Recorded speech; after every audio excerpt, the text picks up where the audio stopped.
Entonces, ya vamos a empezar. Bueno, yo soy la doctora Emma Purón González, para los que no me conocen, y vamos a hablar el día de hoy de lupus eritematoso sistémico. Para empezar, pues el lupus es una enfermedad de las que más me interesan de reumatología, y aquí les quería mostrar, o sea, este libro es de 1977, antes pues cuando no había mucha información de lupus y tenías que ir a alguna biblioteca para revisar el tema. Este libro se había hecho, o sea, bueno, está hecho para pacientes y pues era la información que había en ese momento.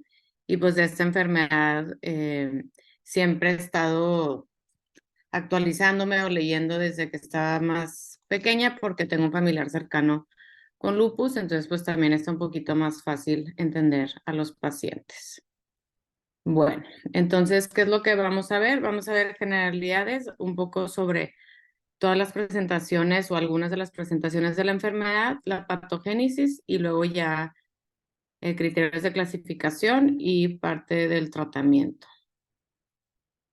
Bueno, entonces, como saben, el lupus es una enfermedad autoinmune sistémica y esto pues es como el prototipo de las enfermedades autoinmunes que va a causar una alteración en la respuesta inmunológica, que esto va a causar una producción de autoanticuerpos y por esto pues puede producir síntomas en el corazón, en el pulmón, en el músculo, articulaciones, en la piel, o sea, es en diferentes partes del cuerpo y el diagnóstico se basa en hallazgos clínicos y en pruebas de laboratorio, siempre descartando también otras enfermedades. El lupus sonaba mejor en inglés a traducirlo, pero like no snowflake, no two cases are alike. Es decir, cada paciente es diferente, no es como que todos son iguales, por eso también es un poquito más compleja esta enfermedad, porque cada quien va a tener su sintomatología. Entonces, como les dije, es el prototipo de la enfermedad autoinmune. Vamos a ver ahorita los tipos de manifestaciones clínicas y esta enfermedad es más común en mujeres que en hombres, son 9 mujeres por cada hombre y es más severa en pacientes afroamericanos, hispanos y asiáticos. Entonces, ¿por qué es una enfermedad heterogénea? Porque hay muchos factores que se toman en cuenta, como se ve aquí en esta diapositiva. El género, o sea, depende si es mujer o hombre, como les comenté, es más común en mujeres, pero tienden a tener cuadros más severos los hombres. La genética y la epigenética, que ahorita vamos a ver más sobre monogenética y poligenética en cuanto a las alteraciones, los autoanticuerpos, la demografía, la etnicidad del paciente y también el factor socioeconómico. Entonces, aquí en resumen podemos ver que vamos a tener algunas cosas que pueden aumentar la probabilidad de que el paciente tenga la enfermedad, como la genética, las alteraciones ambientales, hormonales o también, por ejemplo, que tenga una infección viral. Y va a haber alteración en dos cosas. Va a haber un defecto en la apoptosis y también va a haber una disregulación en el sistema inmune. Esto que va a causar alteración en la respuesta inmune innata y también en la adaptativa. Como pueden ver en las imágenes, pues de la innata pues va a estar el macrófago, los polimorfonucleares. Entonces, vamos a tener alteración en esta respuesta, entonces no va a haber apoptosis. Y luego la respuesta inmune adaptativa va a haber alteración en las células T, en las células B. Y si ven aquí hay unos receptores como el Toll-like receptor, está el CD40 también, el complejo mayor histocompatibilidad, y todos al final, siendo alteración en la respuesta inmune innata o en la adaptativa, va a haber alteración en el interferón, ¿sí? Que esto es muy importante porque de ahí viene la desencadenante de toda la enfermedad. Entonces, al final, ¿qué es lo que va a producir? Va a haber mayor autoanticuerpos, activación del complemento y por eso va a haber daño tisular. Entonces, de los factores genéticos hay mutaciones monogénicas y también mutaciones poligénicas. Obviamente no se los tienen que saber todos de memoria, pero aquí les quise incluir como las más comunes para que sepan que pues no solamente es por alteración de un gen, sino hay una infinidad de genes que pueden alterarse para la presentación de esta enfermedad. Entonces, por ejemplo, si hay alteración en el C1Q, se puede presentar más la enfermedad por alteración en el aclaramiento de los inmunocomplejos y las células apoptóticas. También puede haber alteraciones en el receptor del C1, que es del complemento, o en el C4A, C4B y en el C2. También puede haber alteración en la degradación del ADN que se relaciona con estos genes. Y dependiendo de cuál gen es el que está alterado, también son las manifestaciones clínicas que puede presentar nuestro paciente. Como las primeras del complemento, se asocia más a glomerulonefritis o alteraciones neurológicas, y las alteraciones de la degradación del DNA puede ser de lupus neuropsiquiátrico. Luego de las mutaciones poligénicas están todas las que se encuentran aquí, que pueden ser alteraciones en la respuesta inmune innata o en el complejo, o sea, en la degradación después de que se presente la respuesta inmune, o sea, en la fagocitosis, también en los del complemento, degradación del DNA, también de la respuesta inmune adaptativa y también en la metilación del DNA, entre otros. Entonces están todos estos genes y luego aquí les pongo algunos más, o sea, el STATA4, que es de los de la respuesta inmune innata, si el paciente tiene alteración en este gen, tiende a tener manifestaciones más severas. Y cuando son de los Toll-like receptors, el 7 y 8, los pacientes van a tener alteración en la autoinmunidad y este se liga al cromosoma X. Y luego también están estos como el PTPN22 en el CD44 y también la interleucina 10, entre otros. Y uno importante sería el HLA, el DR3 y el DR2, que si han visto otras enfermedades o van a ver más adelante, también en artritis reumatoide y entre otras, por ejemplo, artritis psoriásica, también pueden tener alteración en el HLA, pero va a variar el DR cuál es. Y en los pacientes mexicanos e hispanos hay mayor alteración en el HLA DRB10401, entonces esta se encontraría más en nuestra población.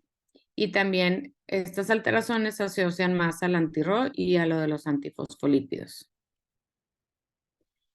Y de factores hormonales. Esto se asocia a la predominancia que es más común en mujeres, porque los estrógenos sí pueden tener afectación en la presentación de la enfermedad y se asocia eso al cromosoma X. ¿Por qué? Porque va a haber modulación en los linfocitos, también puede haber activación de las células dendríticas, hay también alteraciones en los Toll-like receptors antes de la pubertad y después de la pubertad, que se asocia también con las hormonas, que aquí es una figura de un estudio que se hizo en mujeres analizando los CD86 y aquí se comparó antes y después de la pubertad, como se puede ver aquí en la imagen A en la parte de arriba en la gráfica, que revisan los cambios entre prepubertad y pospubertad, que fue con una P de 0.09, o sea, no tan significativa, pero ya luego viendo en los CD86, aquí hay una P de 0.02, comparando en el sexo femenino y también comparando con el masculino.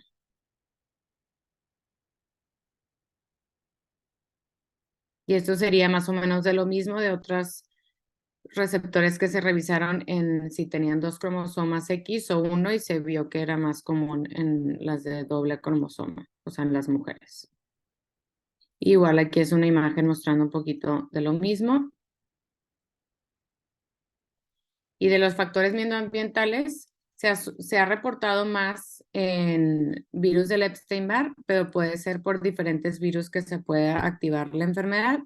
Esto es porque va a inducir el interferón, o sea, va a activar el interferón 1, que como vimos era muy importante en la etiopatogénesis de la enfermedad. Y otro importante es la luz ultravioleta. ¿Por qué es tan importante cuidar a los pacientes del sol? Porque puede haber una ruptura en el DNA, o sea, va a haber mayor células apoptóticas y muerte celular. También se van a romper los enlaces cruzados de las proteínas del DNA. Entonces, el daño en el DNA también puede producir una hipometilación del DNA, expresión de algunos del CD11, del CD70, y va a haber unos linfocitos T autorreactivos y luego esto también estimula los linfocitos B. Y la luz ultravioleta también se ha visto que aumenta los anticuerpos anti-RO que se asocian a las lesiones cutáneas en lupus, a los anti-RO, anti-LA, RNP y el SMID. Y aquí en la imagen también pueden ver que cuando son más de 290, 320, o sea, de la luz ultravioleta, puede haber daño en el DNA por la luz ultravioleta. Y aquí vienen marcados, o sea, de la luz visible, de las UVA y de la UVB del daño que se puede producir. Y también el UVB va a afectar de la epidermis, en la zona de la epidermis. Entonces, como ya les expliqué en la imagen, aquí nada más para recapitular, que se veía en la primera imagen de etiopatogenia del sistema inmune innato, va a haber mayor apoptosis, desmetilación del DNA y por esto va a haber respuesta antigénica cruzada con los antígenos humanos y también va a haber activación de los toll-like receptors por las proteínas del DNA. Esta imagen a mí me gusta mucho porque resume un poquito de todo.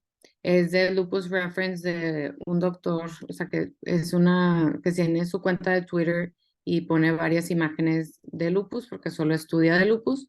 Entonces vimos que hay factores de riesgo de lupus, que son genéticos, los ambientales y la formación de autoanticuerpos. Entonces mi paciente no va a tener síntomas, pero ya va a estar con los factores de riesgo y ya va a tener sus autoanticuerpos.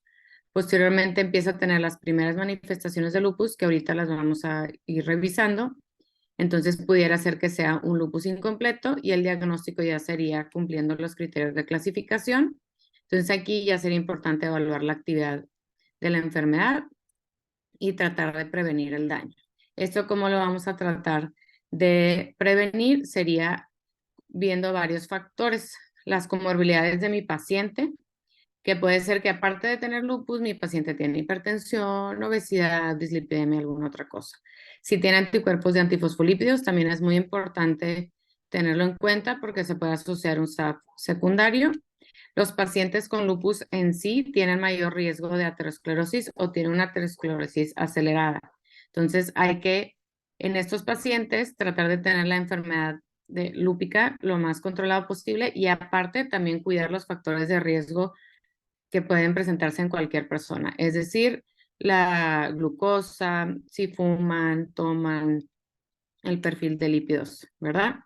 Siempre tomar en cuenta los efectos adversos de los medicamentos y también la presencia de osteoporosis que puede ser inducida por los medicamentos o también por la enfermedad, porque los pacientes con lupus, espondiloartropatías y artritis reumatoide tienen mayor riesgo de osteoporosis. Y luego vamos a ver los factores individuales de nuestros pacientes, que es lo que les comenté, que por eso hace la enfermedad que sea tan heterogénea. Depende si es un niño, si es un adulto, si es hombre o mujer, también la etnicidad y el nivel educativo, porque esto nos va a afectar con la adherencia al tratamiento de mi paciente. Y al final tenemos que también que nunca se nos olvide la calidad de vida de nuestro paciente, que va a causar una discapacidad, el costo y el impacto psicosocial. Entonces, el tratamiento debe de ser, que ahorita lo vamos a ver más adelante, holístico o que sea integral.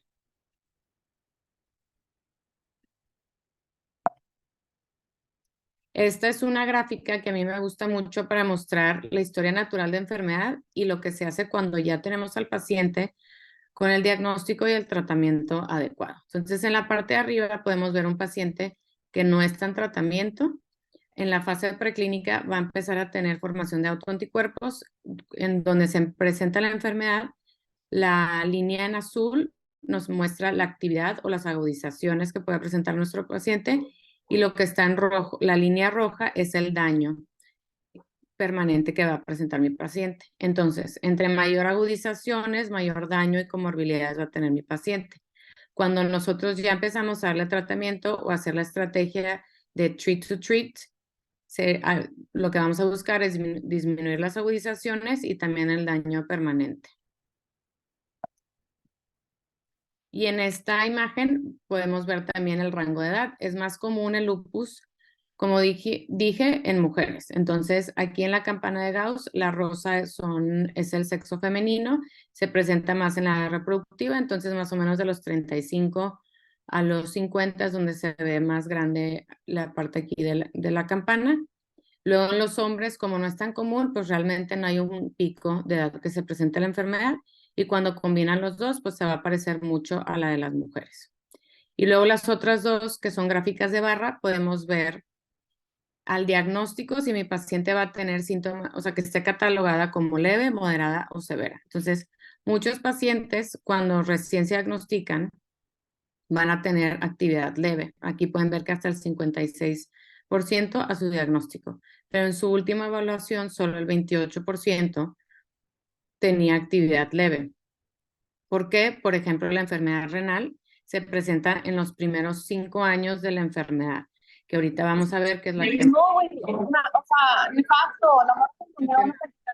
la morbimortalidad. Y luego de la actividad moderada y severa es en menor porcentaje. Por ejemplo, al diagnóstico solo el 20% va a abrir con una actividad severa, que sería, por ejemplo, un paciente que abra con crisis convulsivas y que sea por el lupus, que tenga una mielitis transversa, que abra con una glomerulonefritis rápidamente progresiva o que tenga un SAF catastrófico y es que esté asociado a lupus, hemorragia alveolar, entre otros. Pero no es lo más común, es más común que abra con actividad leve. Esta imagen es del mismo artículo de donde vienen las gráficas de la diapositiva pasada, que aquí muestra qué manifestaciones clínicas son más comunes. Entonces, las lesiones cutáneas, las agudas, son las más comunes en el 71%, las crónicas van a ser en un 11% y el rash malar, que es como lo más característico, lo que conoce la mayoría de la gente sobre la lesión en piel de lupus, está presente en el 45%. Ahorita les voy a mostrar imágenes de todas para que aunque no sean tan comunes las crónicas, las sepan diferenciar de otras. Las úlceras orales en un 26%, la alopecia, pero que sea no cicatrizal. O sea, si tiene alopecia por tener lupus discoide, eso no se tomaría en cuenta como un criterio, es más porque tiene una cicatriz. La mayoría también van a tener afectación en sus líneas celulares, pueden tener leucopenia, trombocitopenia, también síndrome antifosfolípidos y la anemia hemolítica que no es tan común en el 3% y pueden tener fiebre, o sea que tengan síntomas constitucionales, artritis y las manifestaciones neurológicas y las renales, ¿sí? Y en niños, que aunque pues yo no soy reumatóloga pediatra, pero ellos van a tener mayor afectación neurológica y renal, para que vean la diferencia entre adultos que pues las manifestaciones clínicas del paciente van a ser distintas, aunque los criterios sean los mismos y sean los mismos anticuerpos. Las manifestaciones cutáneas, la primera son las alas de mariposa. Entonces, esta, como se muestra aquí en la imagen, tienen, como dice el nombre, alas de mariposa, hacer un eritema confluyente, pues se presenta en las mejillas o en la zona cigomática. Y lo más importante es que respeta el surco nasolabial. Si lo ven aquí en la imagen, respeta esa zona, para no confundirlo con otras lesiones que no son características del lupus, como la rosácea o que tengan una dermatitis seborreica, atopia, acné. Esas sí pudieran afectar el surco nasolabial. También pueden ser estas lesiones generalizadas, es decir, que pueden afectar la frente, el mentón, el tórax, las manos, entre otras cosas, y son lesiones fotoinducidas, o sea, en las áreas expuestas al sol. Y si le haríamos bueno, esta es otra paciente igual, que podemos ver el eritema malar, que también tiene, pero está un poquito más generalizado. Luego también hay otras lesiones que no sé si conozcan la dermatomiositis, o sea que es una miopatía inflamatoria, pero que tiene lesiones en piel. Les pongo esta imagen para que puedan diferenciar una de la otra. Si se fijan, la dermatomiositis tiene pápulas de Gotrón, que va a tener afectación en los nudillos. Si se fijan en el eritema de lupus, respeta los nudillos. Entonces, aunque se vean similares, sí es muy importante ver si afectan los nudillos o no, y aparte vamos a tener todo el contexto clínico con exámenes de laboratorio, quizás anticuerpos, que también nos ayuden a diferenciar el diagnóstico de nuestro paciente. Y si le hacemos una biopsia, que esto usualmente se hace en una zona de piel no expuesta, o sea, que sea sana, es decir, que no esté expuesta al sol, entonces muchas veces puede ser el ombligo o en la zona glútea, dependiendo del paciente, ¿Y qué vamos a ver? Como se muestran en la imagen, o sea, se van a ver depósitos de inmunocomplejos y aquí está la inmunofluorescencia que tiene depósitos granulares de IgG y de C3 en la unión dermoepidérmica. Las lesiones agudas y subagudas no causan cicatriz, ¿sí? De las subagudas, las más comunes está la papuloescamosa, que se parece a psoriasis, y las anulares policíclicas, que estas, como dice el nombre, o sea, van a ser unos círculos que van a tener un borde eritematoso y pueden tener o no descamación, y dependiendo de la fase en la que encontramos las lesiones del paciente, si están eritematosas o si son lesiones postinflamatorias, que eso significa que están un poco más hipopigmentadas, pero por ejemplo las verían que sean como cafecitas. Estas lesiones pueden estar en todo el cuerpo. Lo más común es que sea tórax, escote, espalda, el cuello y también en las áreas extensoras. Y aquí se afecta mucho la luz ultravioleta, o sea, son lesiones fotosensibles. Entonces va a activar el antígeno RO y se presenta más en las lesiones anulares y también puede haber inducida por fármacos. Aquí les puse algunos, pero hay varios que se pueden presentar. Y la diferencia es que las que son por fármacos, pues vamos a tener la antistona positivo y en el lupus eritematoso sistémico no. Entonces, estas son lesiones papuloescamosas, que son las que les comenté que pueden parecer como lesiones de psoriasis. Y estas es el anular policíclico, que si se fijan, sí forman unos círculos, tiene como poquita descamación y varían en tamaño dependiendo de en qué parte están. A simple vista pudiera parecer que sea algo más infeccioso, tiñe alguna otra cosa, pero pues ya con todo el contexto del paciente, quizás sí nos orienta a algún otro tipo de lesión. Y en la crónica, esta sí puede causar cicatriz y atrofia cutánea. La más común es el lupus discoide, que puede ser localizado o generalizado. Y estas van a ser unas placas, van a estar bien delimitadas y pueden tener escamación. Y aquí les voy a mostrar algunas. En esta paciente no es una lesión activa porque el borde ya está café, o sea, es una lesión como postinflamatoria, pero como son crónicas, pues sí deja atrofia cutánea y también una cicatriz. Por ejemplo, en este paciente, pues donde tuvo la lesión ya no está activa, pero ya no va a salir cabello en esa zona y por eso tiene una alopecia cicatrizal. Y aquí también tiene en la mejilla y en la oreja. Y esta también es otra lesión de lupus, de las lesiones crónicas cutáneas. Otras crónicas que no son tan comunes está el paniculitis lúpica, que estas van a ser lesiones deprimidas. También está el lupus tumidus, que van a ser unas placas eritoedematosas que parecen como de urticaria. Ahorita les muestro unas imágenes. Y el lupus hipertrófico, que va a causar una hiperkeratosis masiva. Que esta, aunque llama mucho la atención, no se va a asociar a enfermedad sistémica. O sea, puede ser solo lupus cutáneo. Esta es la paniculitis lúpica. Como podemos ver, son lesiones deprimidas. Y el tumidus, aquí, como les dije, que van a ser eritoedematosas, que parecen como si fueran lesiones de urticaria, pero van a ser en áreas expuestas al sol y no va a estar generalizado como a veces pudiera ser por la urticaria.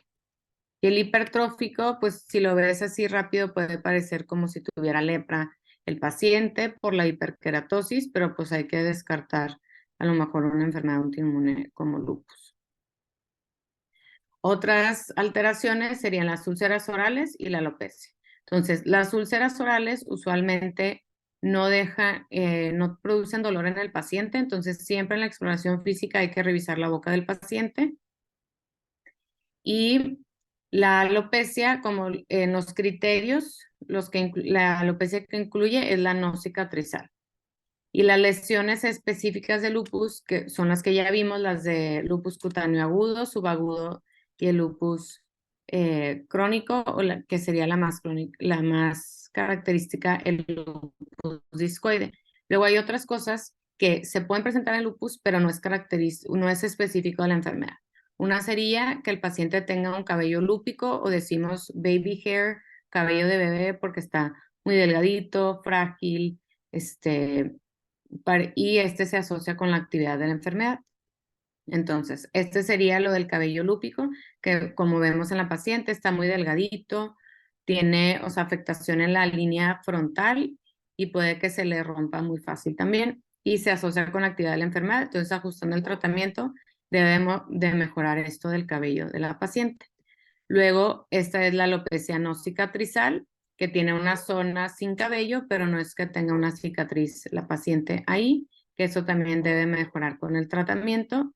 Y aquí se pueden mostrar úlceras, las que están en el paladar duro, si no duelen, a lo mejor la paciente no las vio, pero las que están afuera en la boca sí las puede ver la paciente, aunque no le produzcan dolor, y también a veces se asocian con actividad de la enfermedad. De las alteraciones musculoesqueléticas, como vimos, la artritis es una de las más importantes. Hay una que se llama artropatía de Charcot, que es por hiperlaxitud, que se muestra en esta imagen. O sea, parece como si mi paciente tuviera artritis reumatoide, pero es reversible. Entonces, extender o tratar de extender la mano del paciente sí se va a poner en su posición normal, pero por la hiperlaxitud, al dejar de presionar, va a volver a regresar como está en la imagen. No es muy común que tengan lesiones erosivas, pero es más común en pacientes que tengan el anti-CSP positivo y como saben puede haber que tenga lupus, o sea que cumpla los criterios de artritis reumatoide y también los de lupus. Otras manifestaciones musculoesqueléticas serían la miositis por lupus o que tenga una miopatía inflamatoria, ya sea polimiositis, dermatomiositis, también está la de cuerpos de inclusión, entre otras. Una miopatía por esteroides, que sí lo usamos en los pacientes con lupus, por hidroxicloroquina, que también es algo que utilizamos mucho en los pacientes, y la miopatía inducida por estatinas. Y de las renales, esta es la que más va a aumentar la morbimortalidad en mi paciente, aparte de lo neuropsiquiátrico como las crisis convulsivas y la mielitis transversa. Y esta se va a presentar después de los primeros 5 años, en algunos lados dicen los primeros 3 a 5 años, pero hasta los 15 años de inicio de la enfermedad. Las manifestaciones renales pueden ser que tengan glomerulonefritis por inmunocomplejos, podocitopatía lúpica, enfermedad tubulointersticial o una enfermedad vascular que sería la microangiopatía trombótica, que esta se asocia más al síndrome antifosfolípicos. Entonces, yo a mi paciente le voy a estar pidiendo examen general de orina cada que venga a consulta, que es más o menos cada 3 meses. Entonces, con el examen de orina, aquí como se los puse en la tabla, pueden orientarse a qué tipo de glomerulonefritis tiene su paciente. En la mesangial, que sería la 1-2, sería una hematuria microscópica y va a tener proteinuria, pero no va a ser en rango nefrótico y su creatinina normal. Estos son los pacientes que solo les damos yecas y están en seguimiento. Cuando tiene afectación endotelial, que va a ser la clase 3 o 4, pueden tener eritrocitos dismórficos y va a haber proteinuria en diferentes rangos, pero no va a llegar a ser de rango nefrótico, o sea, mayor a 3.5. Y ya en la grado 5, que sería la membranosa, sí podemos ver afectación en la creatinina y va a haber proteinuria en rango nefrótico. Y aquí vemos las clases, que son 6 clases, no van en orden descendiente.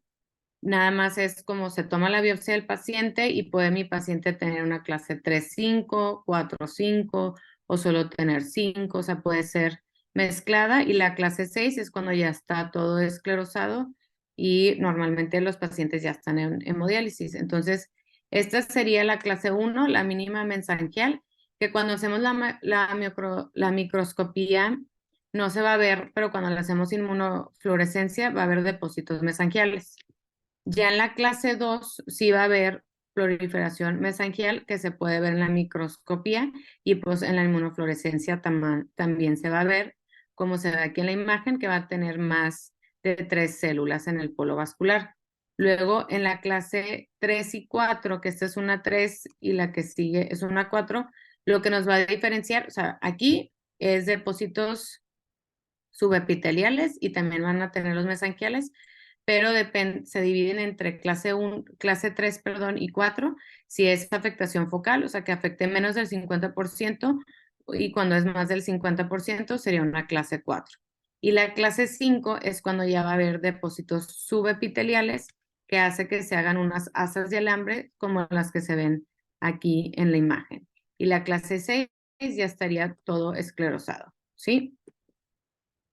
Y bueno, ya yéndonos a los criterios de clasificación. Entonces aquí les pongo los criterios de clasificación, todos los que ha habido. Entonces desde 1982 fueron los primeros criterios.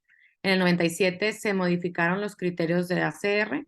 En el 2012 salieron los SLIC, que son los que la mayoría conocemos porque son los que más tiempo tienen y que se están utilizando. Y en el 2019, que son los más nuevos, están los criterios ACR EULAR. Entonces aquí les voy a ir explicando todos. Entonces estos son los del 97, que son 11 puntos y mi paciente tiene que tener más de 4 puntos. Incluye cosas de lesiones de la piel, acerositis, pleuritis, alteraciones en la biometría y algunos anticuerpos.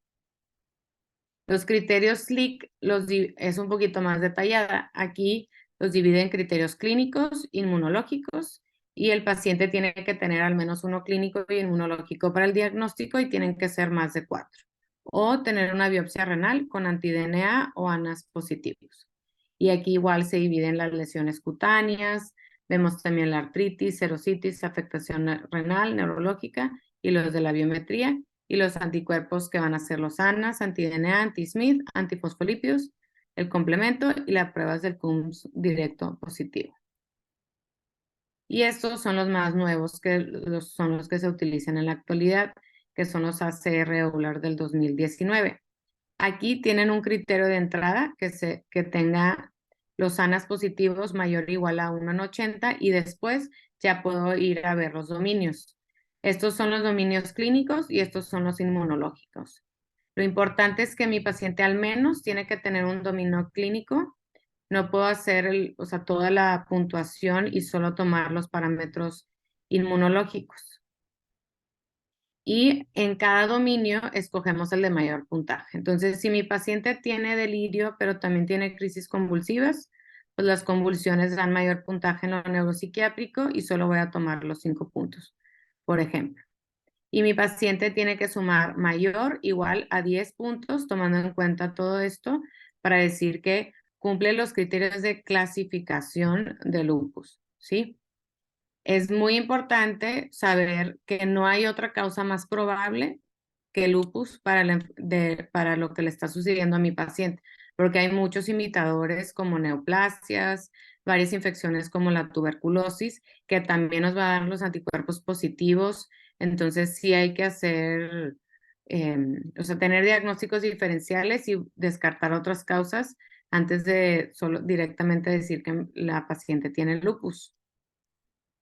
Entonces aquí se los vuelvo a poner. Los criterios son de clasificación, no son criterios diagnóstico. Entonces, el diagnóstico es dado por el clínico. Es decir, que si ustedes tienen un paciente, por ejemplo, en el Metropolitano y no cumple todos los criterios, pero por clínica parece que tiene lupus, pues tiene lupus y lo van a manejar como si fuera lupus y ya después quizás y piden todos los estudios que se necesitan para los criterios de clasificación.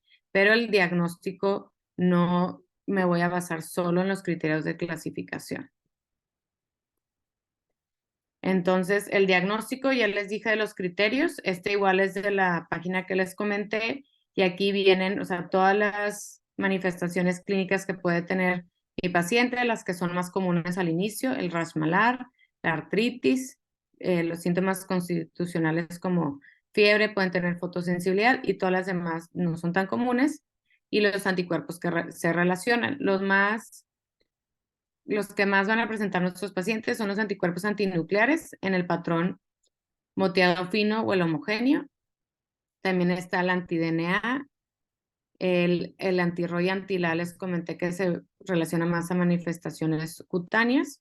También está el anti-1-RNP, este se puede asociar a manifestaciones neuropsiquiátricas y también se presenta en la enfermedad mixta del tejido conectivo.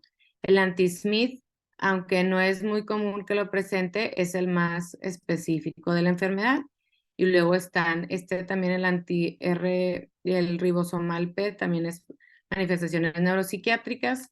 Luego este se asocia a miopatías y estos son del síndrome de antifosfolípidos. Y luego aquí vienen cuáles son varias cosas que pueden asemejar lupus, pero que no lo tiene mi paciente. El lupus inducido por drogas, siempre hay que tomarlo en cuenta. Manifestaciones cutáneas que se pueden asemejar a lupus, la rosácea, la tiña, que mi paciente tenga otra enfermedad reumatológica como el Sjögren, dermatomiositis, enfermedad mixta del tejido conectivo, que no sé si van a ver, pero de la enfermedad mixta del tejido conectivo están los criterios Segovia-Alarcón, que pues son unos criterios realizados por mexicanos, de hecho de nutrición.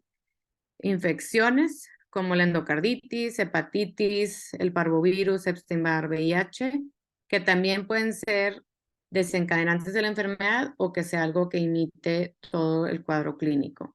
Y algunas neoplasias como el linfoma, la esclerosis múltiple y la enfermedad de Still, pero del adulto, que también es una enfermedad autoinmune, pero por ejemplo tendría la ferritina muy elevada o la hemoglobina glicosilada con ferritina también elevada. Entonces, vamos a ver a grandes rasgos el tratamiento ahorita después de esta diapositiva, porque realmente depende mucho de la clínica del paciente. Entonces, esta diapositiva me gusta mucho porque podemos ver que desde la Edad Media hasta la actualidad ya existía el lupus. Entonces, al principio, o sea, se le puso el nombre de lupus porque lupus en latín significa, o sea, es lobo y es la lesión facial, o sea, lo negro que tiene el lobo en su cara se parece al eritema malar y por eso se le puso el nombre de lupus hace mucho tiempo y pues se quedó con ese nombre. Y de tratamiento, pues antes realmente no había nada o solo trataban la enfermedad cutánea. Ya después, en los 90s, agregaron que encontraron que había manifestaciones sistémicas y no necesariamente con las cutáneas y se siguió estudiando la enfermedad. Y en este tiempo ya pues daban, al mero principio daban aspirina, a veces daban luego empezaron a dar hidroxicloroquina, esteroides. Y en 1957 ya empezaron a ver los anticuerpos en la inmunofluorescencia. Y luego en el 2003 se vio que el interferón 1 era de los más importantes, o sea que es como que el estampado que tienen todos los pacientes con lupus, alteraciones en el interferón. Y aquí es cuando ya también en el 2000 empezaron a usar ácido micofenólico, ciclofosfamida, rituximab en el 2001. En el 2002 ya se empezaron los estudios del Eurolupus, que son de nefritis lúpica con las dosis bajas de ciclofosfamida. Y el belimumab fue aprobado en el 2011 para el tratamiento también en lupus. Y esta es una imagen de la última guía de tratamiento de lupus de EULAR del 2023. De hecho, pues acaba de salir este año, es muy reciente, que se presentó en el EULAR y en el ACR. Esto es para ver las manifestaciones no renales. Entonces, primero vamos a catalogar a nuestro paciente en si es leve, moderado o severo. Y esto lo vamos a hacer con el índice de SLEDAI. Solo que hay que tomar en cuenta, si ven los criterios del índice de SLEDAI, no toman en cuenta todas las manifestaciones clínicas, que igual no la mencioné ahorita porque no es de las más comunes, pero por ejemplo, si mi paciente tiene una manifestación ocular, que tenga una corioretinitis lúpica, que es un caso que tuve en la residencia, ese paciente no sería leve, o sea, le calculas el SLEDAI y sale que puede ser leve, pero realmente es una moderada severa porque si no se trata bien la corioretinitis puede perder la vista, o sea, que tenga un daño permanente ocular. Entonces ahí cambiaría el tratamiento de mi paciente a ácido micofenólico con esteroides o a lo mejor ya está anti-TNFs dependiendo de que tenga mi paciente.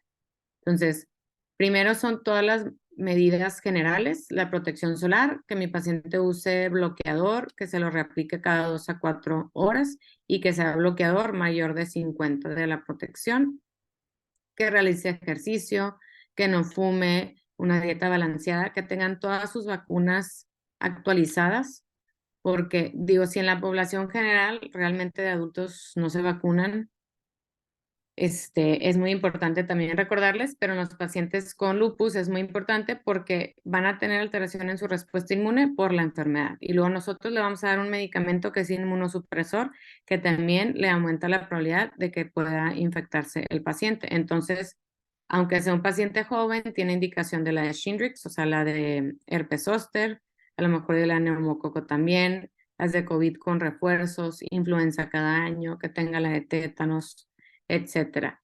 Y pues ya salió la del virus sincitial respiratorio, que también tendría indicación de esa. Que esté en su peso adecuado, o sea, vamos a cuidar todos los factores de riesgo cardiovascular, la presión, perfil de lípidos, la glucosa, y dependiendo si mi paciente tiene anticuerpos antifosfolípidos, la aspirina y algunos anticoagulantes orales. Y siempre hay que evaluar la adherencia al tratamiento de nuestro paciente. Luego, a todos los pacientes se les da hidroxicloroquina. Es mejor que la cloroquina porque tiene menor efectos adversos oculares y por eso casi siempre en todas las guías viene hidroxicloroquina, pero aquí en México venden la cloroquina, que es el Aralen también, o el Plaquenil es la hidroxicloroquina. Los esteroides vamos a tratar de usarlo el menor tiempo posible a la dosis menor posible. En las guías previas venían 7.5 miligramos y aquí se trata que esté menor o igual a 5 miligramos por día, lo más rápido que se pueda, obviamente tomando en cuenta las manifestaciones clínicas de su paciente. Y luego los medicamentos, aquí vienen varios, pero estos también van a variar dependiendo de las manifestaciones clínicas de mi paciente. El metrotexate lo usaríamos más si tiene manifestaciones articulares o en piel. La satioprina se usa más si tiene manifestaciones hematológicas o neurológicas a veces después de la ciclofosfamida. El ácido micofenólico se puede usar para piel, pulmonar y también para la nefritis lúpica. El belimumab también se utiliza en pacientes que no tengan respuesta a otros tratamientos. El tacrolimus también se pudiera utilizar. Este es el anifrolumab, que no hay en México, pero pronto debe de haber. Se acaba de aprobar en Estados Unidos recientemente, también para pacientes con lupus y se ha visto muy buena respuesta en la piel o si tiene alguna alteración sistémica que no ha respondido a otros tratamientos. Y luego aquí ya sí sería el tacrolimus y también está la voclosporina, que ese se usa en nefritis lúpica y hay un estudio de ese medicamento que se vio que se pueden usar dosis menores de esteroides con ese medicamento.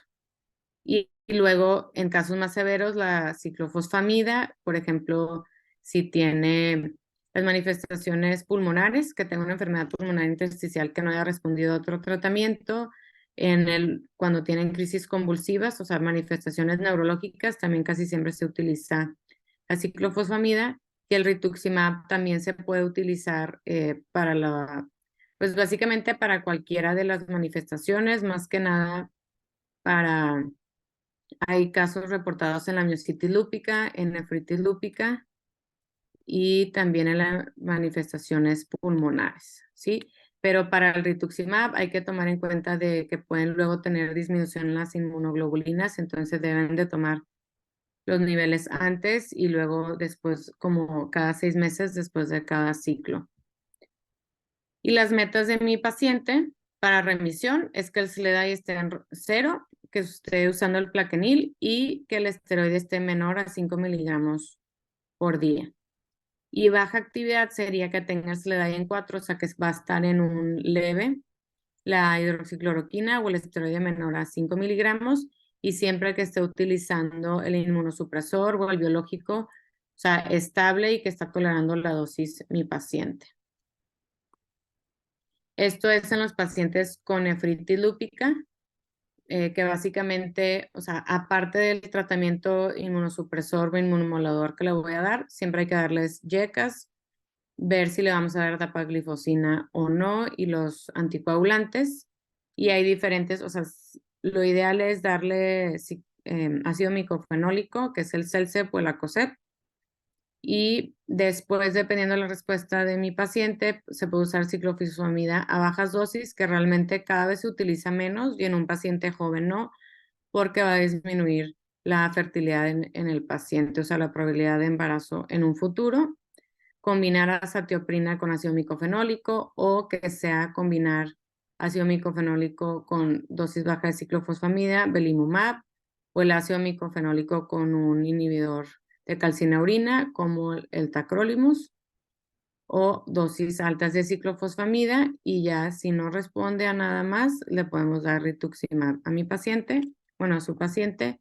Y las metas de tratamiento aquí vienen, o sea, a los 3 meses, cuánto quiero que baje la proteinuria, a los 6 meses, y a los 12 y 24, para ir evaluando la respuesta al tratamiento o si lo tengo que modificar en el paciente.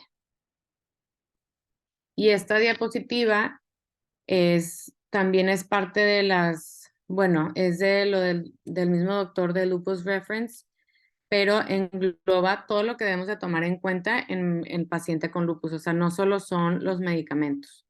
O sea, primero el manejo, diré, el diagnóstico temprano, que por eso es importante exponer a pues, todos los médicos sin importar su especialidad o grado de estudio sobre la enfermedad para que haya un diagnóstico temprano. Evaluar la actividad de la enfermedad. Luego, el manejo va a ser individual, o sea, no es como una receta de cocina, cada paciente es diferente dependiendo de sus manifestaciones clínicas. En reuma, si han visto, el trabajo es multidisciplinario, es decir, pues a veces es en conjunto con neumología, nefrología, hematología, o si tiene alteraciones orales, también a veces con los dentistas, oftalmología, entre otras. Una decisión, o sea, que es tomada por el médico y el paciente, no solo se impone el tratamiento, y siempre tomar en cuenta el costo y los medicamentos que puede comprar el paciente, o que si se encuentran en México, por ejemplo, o no. Siempre educar al paciente porque es lo que más nos va a ayudar a la adherencia al tratamiento. Las vacunas son muy importantes, como les comenté. También hay que evaluar las comorbilidades y daños que pueden tener mi paciente aparte, o sea, no descuidar el riesgo cardiovascular en general de mi paciente. Y vamos a tratar de llegar a las metas de remisión o que tengan datos de baja actividad y un seguimiento continuo. Normalmente se citan los pacientes cada 3 meses. Si están más estables, se pueden espaciar un poquito más las consultas. Aquí les pongo unas páginas recomendadas para pacientes. La que más me gusta a mí es la de Inforeuma porque viene de todas las enfermedades. Hay gráficas, tienen también un podcast, a veces hay como folletos que pueden descargar los pacientes. La de Lupus Pregnancy también les puede servir a ustedes porque vienen, o sea, pues no, es más complicado cuando hablamos con un paciente con lupus embarazada, pero pues toma ahí, hay folletos de si está controlada su enfermedad, qué medicamentos está tomando, si se quiere embarazar hay que cambiar a medicamentos que sí se permiten en el embarazo, entre otras cosas. La de lupus.org, esta tiene información, la de Inforeuma es en español porque es de la Sociedad Española de Reumatología. Esta es americana, estas dos, pero la de lupus.org también tiene literatura en español para los pacientes. De lo clean para ustedes está también el Reumanau, que tienen Twitter y también una página y podcasts que hacen resúmenes de todo o sea, por ejemplo, hay información ahorita que estuvieron mandando del Congreso de la CR que fue recientemente. También está el de Lupus Pregnancy que les comenté y el Lupus Reference que está en Twitter. Y de libros hay varios libros, pero como que el más conocido de lupus, pero es para pacientes, es el de Befriending the Wolf, que pues como les dije, como lupus significa lobo en latín, por eso así se llama el libro, y se trata de un paciente con lupus y su experiencia, o sea, qué cosas ha utilizado pues, para ayudar con su apego al tratamiento, que exploró varias otras cosas como medicina alternativa, entre otras. pero está muy interesante. Entonces, en conclusión, como vimos, pues el lupus es una enfermedad compleja, tiene muchas manifestaciones clínicas, hay varios factores para que se presente la enfermedad. Como les estaba comentando, es importante que todos los profesionales de salud conozcan las manifestaciones clínicas, en sí las más comunes, para que puedan sospechar la enfermedad, ¿sí? Y para que haya un diagnóstico temprano y también un inicio del tratamiento oportuno. Se debe basar el diagnóstico en la historia clínica completa. Recuerden que los criterios de clasificación son de clasificación y el diagnóstico no solo se va a basar en eso. Y el tratamiento es individualizado y ahorita hay varios estudios de algunos otros medicamentos que se han estado estudiando para ver si se aprueban también para el tratamiento, pero de los más nuevos es el anifrolumab, que esperemos que pronto ya llegue a México. Entonces, esa sería la última diapositiva. No sé si alguien tenga alguna duda.